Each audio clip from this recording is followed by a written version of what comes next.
The barn door creaked open just as the sun sank behind the red hills, and Eli Mercer felt his chest tighten.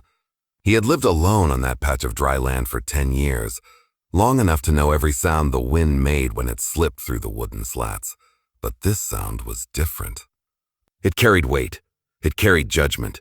And when the Apache Chief's voice followed, deep and unyielding, Eli knew his life had already turned a corner he could not walk back from. "You're going to be their husband," the chief said, his dark eyes steady as stone. Before Eli could speak, before he could even understand what those words meant, the chief turned away. 3 tall figures stepped past him into the barn, their silhouettes filling the doorway. Then the door shut. The sound echoed like a verdict. Eli stood frozen, dust clinging to his boots, heart hammering so loudly he feared the women inside could hear it. He was just a rancher, quiet and worn thin by years of drought and loneliness.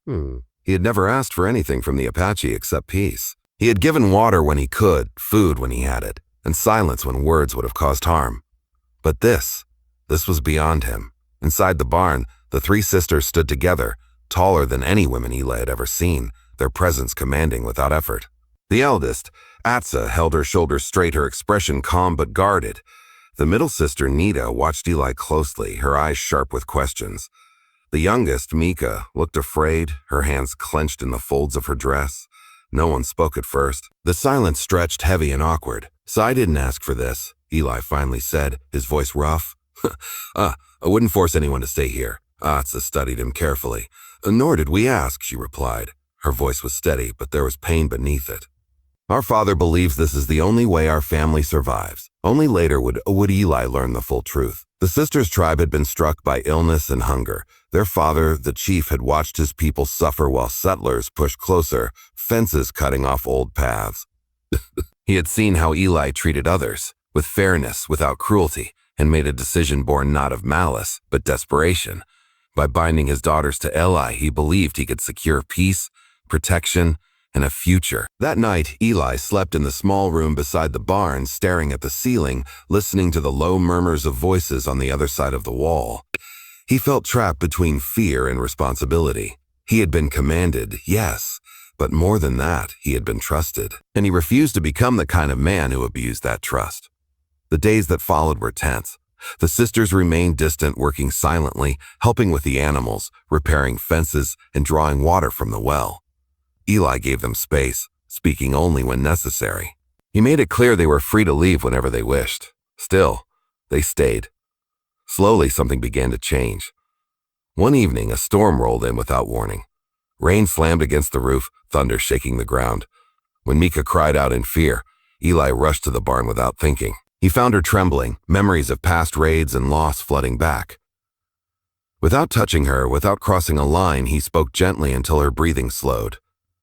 That night, something fragile but real took root. Nita was the next to soften. She challenged Eli often, questioning his choices, testing his honesty. When a neighboring rancher accused Eli of hiding Apache fugitives and threatened violence, Eli stood his ground, refusing to betray the sisters or their people. Nita saw then that his kindness was not weakness. Atsa watched all of this in silence. As the eldest, she carried the weight of her sister's safety.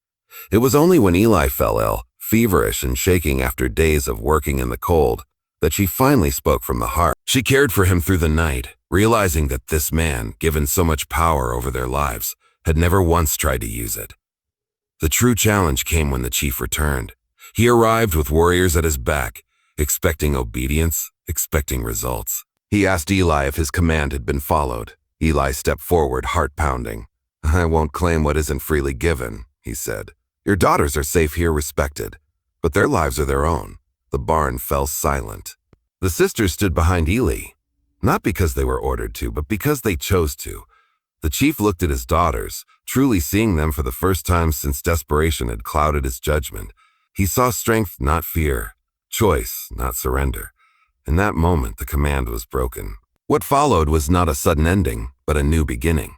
The sisters chose to remain on the ranch, not as property, not as obligation, but as partners in building something better. Over time, love grew naturally, unevenly, honestly. Not a story of force, but of trust, earned day by day. Years later, people would whisper about the ranch where cultures met without bloodshed, where a poor rancher refused to become a tyrant, and where three sisters found safety without losing themselves. And Eli would say, whenever asked about that night in the barn, that the chief's command did not change his life. Choosing compassion did.